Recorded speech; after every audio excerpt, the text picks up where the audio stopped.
March Madness book number 15 is Mousetronaut by Mark Kelly, illustrated by C.F. Payne. This is based on a partially true story. It'll tell you at the end what part of the story is true. This is written by an astronaut. The author, Mark Kelly, was an actual real astronaut. He's retired and he's a senator now. The space shuttle is set for a launch, and the astronauts are doing their last-minute training to prepare for the mission. NASA is sending along some special guests for this flight, and they're training too. One mouse is smaller than all the rest. His name is Meteor. The other mice know he won't be chosen for this important mission, but someone has his eye on Meteor, and he's impressed with the little mouse's hard work. The shuttle commander announces that 6 mice will be selected for the flight. He picks 5 of the biggest, strongest mice, but for the 6th spot, to everyone's surprise, he chooses Meteor.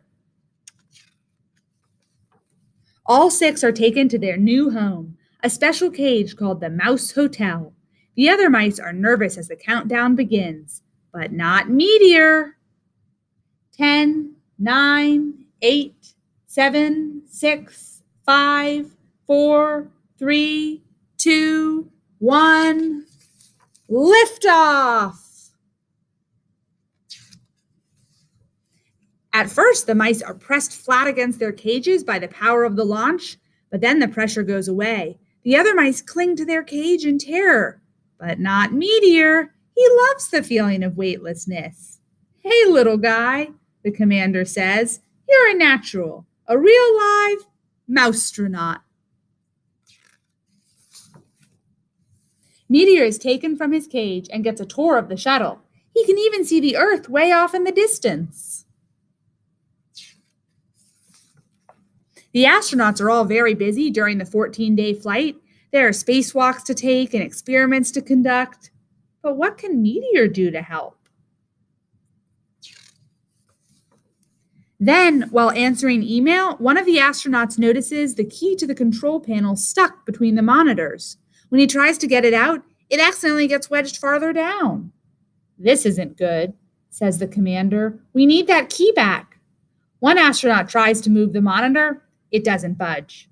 Another slips her fingers into the crack, but the key is stuck down too deep.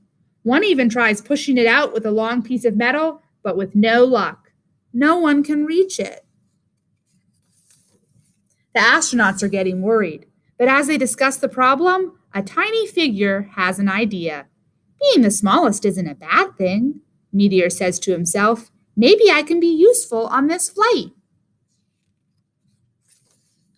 Meteor squeezes his way into the crack.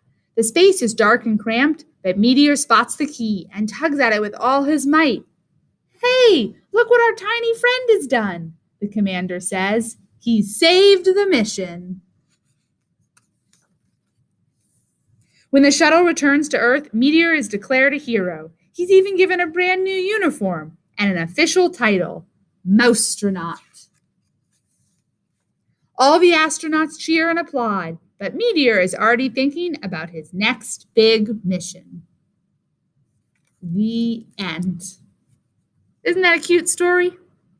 Now the author, the astronaut Mark Kelly, explains at the end, "I flew with mice during my first flight on Space Shuttle Endeavour. Just as NASA takes care with its human astronauts, animals are treated with consideration for their needs. Special cages were constructed with mesh that the mice could grip with their toes. Pressurized water containers and compressed food were installed, and a waste containment system was created to keep things clean. During my first flight in 2001, there were 18 mice on board. All of them, with one exception, clung to the inside of the mesh during the entire mission. One mouse, smaller than the rest, seemed to enjoy the experience and effortlessly floated around the cage. The story of Mousetronaut is inspired by that mission. We all watched him as he enjoyed the feeling of being weightless. I started to think about that mouse and what it would be like to have him as part of our crew. That real mouse stayed in the research cage throughout the mission, but he is what I base this story on. That experience is the partially true part of this story." Mousetronaut.